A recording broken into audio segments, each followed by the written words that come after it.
자, 이 문제 한번 풀어볼까요? 요거는 고1 19년 6월 학평에 나왔던 35번 문제입니다. 우리 교재에서는 28번이라고 되어 있는데, 일단 요 앞에 뭐가 있었어요? 윗글의 흐름에 대한 이야기를 했고, 요 문제는 두 번째 문단, 본론에서는 첫 번째 문단이죠. 지문에서는 두 번째 문단이고, 거기에 나와 있습니다. 그러니까 사실 뭐 구체적인 독해로 들어가게 되는 첫 번째 단계, 그리고 구체적인 독해로 들어가는 첫 번째 단계에서 푸는 첫 번째 문제인 거죠. 그래서 일단 A를 통해서 인성론에 대해 이해한행으로 적절한 것은을 물어봤으니까, 적절한 것은 뭐라고 했어요? 여기에서 이미 범위를 줬잖아요. 그러면은 일단 이 선지들을 하나하나 찾으려고 생각을 하지 말고 A를 통해서 인성론에 대해서 먼저 이해를 해줘야 돼요. 그렇게 이해를 할 경우에 선지를 하나하나 다 안 보더라도 그냥 답이 보이는 경우가 많이 생깁니다. 그래서 일단 볼까요? 얘를 보려면은 사실 먼저 읽었어야 되는 첫 문단이 있죠. 얘는 여기에서는 A의 범위는 아니지만 먼저 읽어줬어야, 이미 깔고 있어야 되는 녀석이니까 얘부터 먼저 읽으면서 가볼게요. 자, 중국 역사에서 전국 시대는 전쟁으로 점철된 시대였다. 여러 사상가들이 뭐 혼란한, 전쟁이 일어나면 혼란하잖아. 이거를 엄청 수습하고, 백성들도 당연히 전쟁에서 막 끌려가고 막 뜯기고 이런 고통에서 벗어나게 하기 위한 대안을 이 사상가들이 마련을 했대요. 그 과정에서 사상가는 뭐예요? 생각하는 사람이잖아. 이론가란 말이에요. 그러한 대안을 이론으로 만들었는데, 그거를 뒷받침할 형이상학적인 체계? 형이상학이 뭘까? 궁금하지.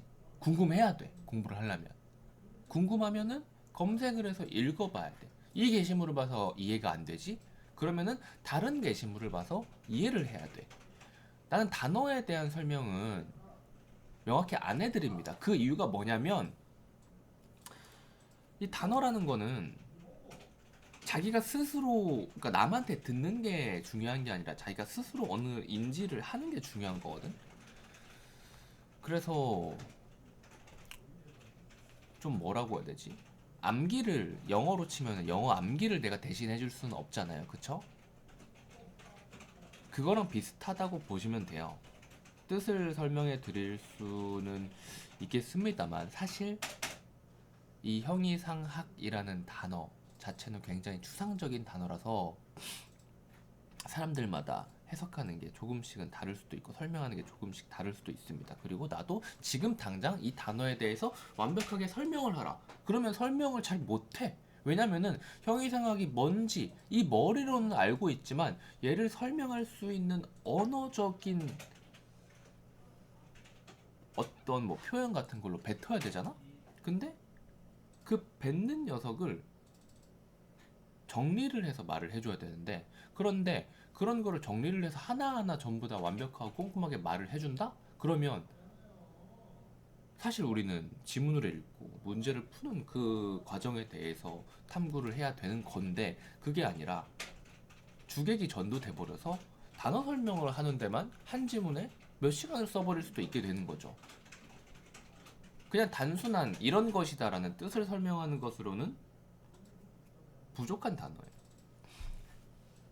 그래서 어찌됐건 어떠한, 뭐 정확히 몰라도 어떠한 체계로 인성론이 대두가 됐대요. 어떠한 체계예요? 어떠한 체계? 요 바로 혼란한 정국을 수습하고 백성들을 고통에서 벗어나게 하기 위한 대안을 마련했는데, 이것의 배경이 되는 어떠한 체계다라는 말이죠. 그렇죠? 그래서 이 인성론은 읽어보면, 인간의 본성은 선하다는 성선설, 인간의 본성이 악하다는 성악설, 그리고 인간의 본성에는 애초에 구분이 없다는 성무선악설 등으로 분류될 수가 있는데 이 성선, 성악, 성무선악에 대해서 또 설명을 엄청나게 할 수가 있단 말이에요. 왜냐면 윤리 같은 것을 배울 때 중학교 때도 이런 인물들에 대해서 배웠던 기억이 있을지도 몰라요. 동양의 철학가 그리고 서양의 철학가 그리고 이 동양의 철학가와 서양의 철학가를 기준으로 성선설, 성악설, 성모성악설을 주장한 사람들을 이렇게 매칭을 시키고 그거를 뭐 시험 문제로 낸다거나 그런 경우들이 있습니다. 아무튼 요거는 지문들을 보면은 자주 보게 될 주제라서 여기서는 뭐 특별히 설명을 하지 않고 넘어가겠지만 지금 봐봐 여기서 이제 특별히 설명을 하지 않고 넘어가겠다라는 것이 이미 두 개나 있었지. 1문단을 이야기하면서 이게 뭐냐 사실 이미 알고 있어야 되는 것 혹은 이 녀석을 통해서 알았으면은 좋겠다. 관심을 가지고 한 번쯤은 찾아봤으면 좋겠다. 뭐 다양한 의도로 생각할 수 있습니다. 이런 것들이 결국 자기가 스스로 호기심을 갖고 찾아서 읽어보는 과정에서 쌓이고 쌓여서 내 내공, 내 배경 지식, 내 뭐 실력이 되는 거예요. 자, 그래서 맹자와 순자를 비롯한 사상가들은 인간 본성에 대한 이론적인 탐구에서 나아가서 왜 사회적, 정치적 관점으로 인성론을 구성하고 변형시켰을까요? 왜 인간 본성에 대한 탐구를 한 것에서 그치지 않고 왜 사회적, 정치적 관점으로 인성론을 구성하고 변형시켰을까요? 바로 방금 전에 밑줄 쳤다가 지운 이 혼란한 나라를 수습하기 위해서예요. 근데 나라에 대한 이야기를 하려면 당연히 사회, 정치에 대한 생각을 해야겠죠. 그래서 바로 요게 인성론이 대두된 뭐 배경 이야기를 하고 있다. 이렇게 소개를 해주고 있다라고 보시면 되는 거예요. 그래서 두 번째 문단을 가보면 아직 문제로 안 갔어요. 그쵸? 문제로 안 갔습니다. 그런데 이 이제 지금 옆에 이제 이 전 문제가 바로 보여가지고 하는 얘긴데 자 1문단을 읽고 답이 나왔나 봐요. 지금 이 전 문제 우리가 지금 풀기로 한 문제는 요 문제가 아니라 요 다음 문제인데 여기까지만 읽고 답이 나오나 봐요. 1문단에서 뭐를 이야기했다고요? 인성론이 등장한 배경에 대해서 이야기를 했다 그랬잖아요. 요거네요. 그쵸? 그리고 다양한 견해가 있으면은 맞겠죠. 그쵸? 맹자 이야기를 하고 있네요. 한편 고자 이야기를 하고 있네요. 그쵸? 그리고 또 맹자 이야기를 하고 있고요. 또 누구 이야기를 하고 있나요? 뭐 순자 이야기도 하고 있는 것 같기도 하네요. 그쵸? 여기서 순자 이야기를 하고 있네요. 그래서 최소 방금 전에 한 10초 정도 확인을 했죠. 이야기하느라 조금 오버한 것 같긴 한데 방금 몇 초 동안 확인한 걸로 봐서 일단 최소한 3개의 견해는 있었다. 그래서 얘 답 바로 2번이 나오게 되는 겁니다. 딱 확실하게 요 정도까지 읽고 얘 답이 나왔었으면은 가장 베스트인 거예요. 물론 다 읽고 나서 답이 나오는 경우도 되게 많을 겁니다. 하지만 요 문제 같은 경우에는 딱 여기까지 읽고 답이 나오는 게 가장 좋았어요. 이제 우리 이제 설명하기로 한 이제 요 녀석을 봐야 되는데 A를 이제 읽어봅시다. 맹자의 성선설이 국가의 권력, 공권력, 국가 공권력이라는 게 사실 뭐 어떻게 보면은 동어를 반복한 것처럼 보일 수도 있어요. 왜냐하면 이 공권력에서 공이 의미하는 것이 바로 국가의 권력, 시의 권력, 도의 권력, 도시 뭐 이런 행정기관의 권력을 이야기하는 거라 사실 행정기관의 가장 큰 단위는 국가잖아요.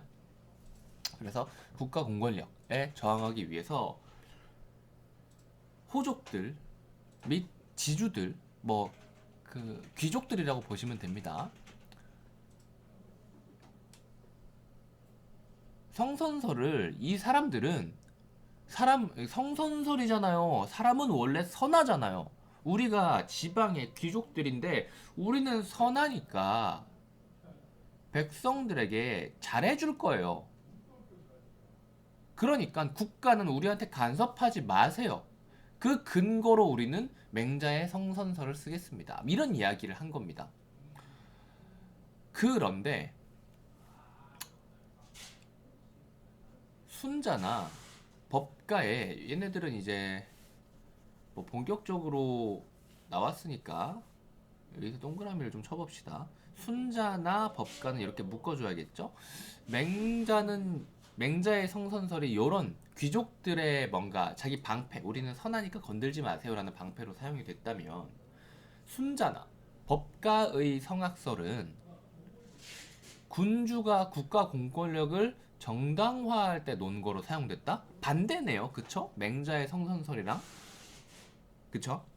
그러면은 국가 입장에서 성선설을 이제 귀족 입장에서 국가의 간섭을 피하기 위해 썼는데 순자나 법가의 성악설은 군주 입장에서 국가의 공권력 입장에서 간섭을 할 때 쓴다 이거야. 그 이유가 뭘까? 더 읽어야 될까? 아니면 이미 앞에 읽은 거에서 뒤집음으로써 이미 우린 예상을 할 수 있을까?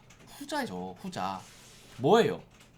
너네들 귀족들아, 지방 호족들, 지주들아, 너네 악하잖아. 내가 안 건들면 너네 백성 착취할 거잖아. 그러니까 건들 거야 라는 거예요. 그래서 뒤에 설명은 딱히 없는 거죠. 맹자의 성선설을 가지고 니들이 이것에 대해서 스스로 생각을 해라라는 거죠. 좀 더 읽어볼까요? 즉, 선악이란 윤리적 개념이 정치적 개념과 불가분의 관계에 놓여 있다는 사실을 확인할 수가 있다. 왜? 왜? 왜 갑자기 이 얘기를 했을까? 방금 전까지 이야기했던 거랑 연결을 지어야 돼요. 지금 무슨 이야기를 하고 있었어? 선하니까 우리가 알아서 잘할게요. 선하니까 내가 간섭할 거야. 라는 거죠. 이 윤리적인 선과 악이라는 개념은 사실상 국가와 호족 지주들과의 정치적인 개념과 연결이 될 수밖에 없었다라는 이야기를 하고 싶었던 거죠. 그래서 즉 하면서 이렇게 정리를 해주고 있는 겁니다. 그래서 조금 더 설명을 해주고 있죠. 지금 바로 문제로 가도 될 것 같긴 한데 나머지 부분까지 다 읽고 갈게요. 성선설에서는 개체가 외부에 강제적인 간섭이 없어도 정치적인 질서를 낳고 유지할 수 있다. 국가 공권력이 국가 공권력이냐 아니면 공공 발음이 안 되네. 공권력이니 아니면 공권력이니 이 권에 세게 강세가 들어가니. 자, 아무튼 이 공권력 의 간섭이 없어도 잘할 수 있고 그 잘하는 과정에서 정치적인 질서가 낳고 유지가 된다. 근데 성악설에서는 외부의 간섭이 없을 경우 정치적으로 무질서한 아주 그냥 개판이 나버리기 때문에 외부의 간섭, 여기서는 외부의 간섭은 그거죠. 국가의 공권력. 그래서 이 간섭을 해서 올바른 정치적 질서를 낳고 유지해야 한다라고 본 거예요. 결국 성선설이랑 성악설이랑 보는 관점은 반대지만 어찌 됐건 이 둘이 목표로 하는 것은 동일해요. 뭐였을까요? 왜 이런 이론들을 발전시키고 연구하고 막 생각해 사상가들이? 결국은 더 좋은 사회를 만들기 위한 목적에서부터 출발하는 거죠. 이런 연구들이. 결국 성선설이랑 성악설은 생각하는 바는 반대라고는 하지만은 둘 다 결국 뭐예요? 정치적인 질서를 제대로 낳고 유지해야 된다는 그 목적을 이루기 위한 그 과정에서 간섭을 해야 되냐 말아야 되냐 사람이 선하냐 악하냐 라는 관점의 차이로 접근한 거지. 결국은 다 둘 다 좋은 사회를 만들기 위해서 나온 이론이다. 연구된 이론이다. 뭐 이런 이야기인 겁니다. 자, 그래서 A를 통해 인성론에 대해 이해한 내용으로 가장 적절한 것은 이라고 했어요. 적절한 거. 이제 쓱 한번 봐봐요. 쓱 한번 보면은 뭘까요?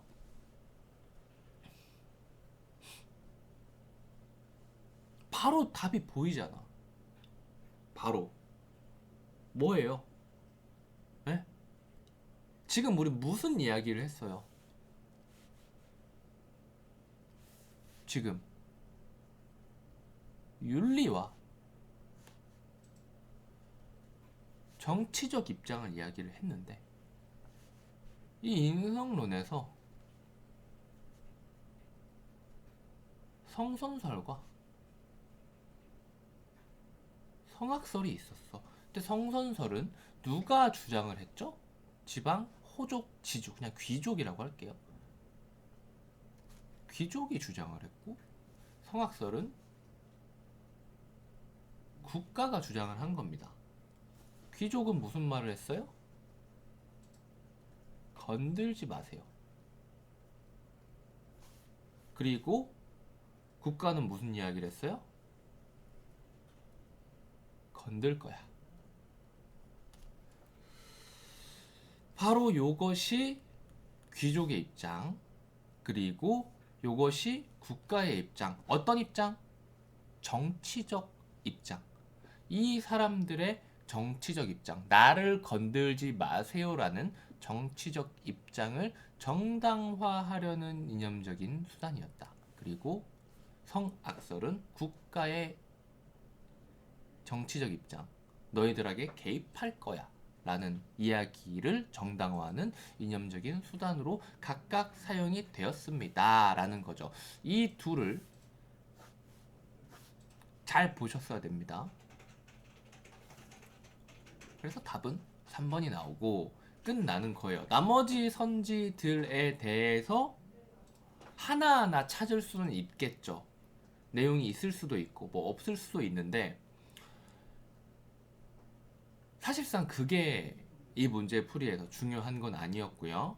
이렇게 이 자체를 이해를 하고 답을 쓱 보면서 찾아내셨어야 됐는데 그 이유는 이 문제를 풀기 위해서가 아니라 아까 처음에 들어갈 때 무슨 이야기를 했어요?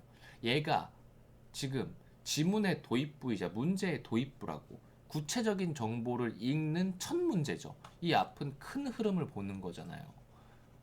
구체적인 정보로 있는 첫 문제, 그리고 서론이 끝나고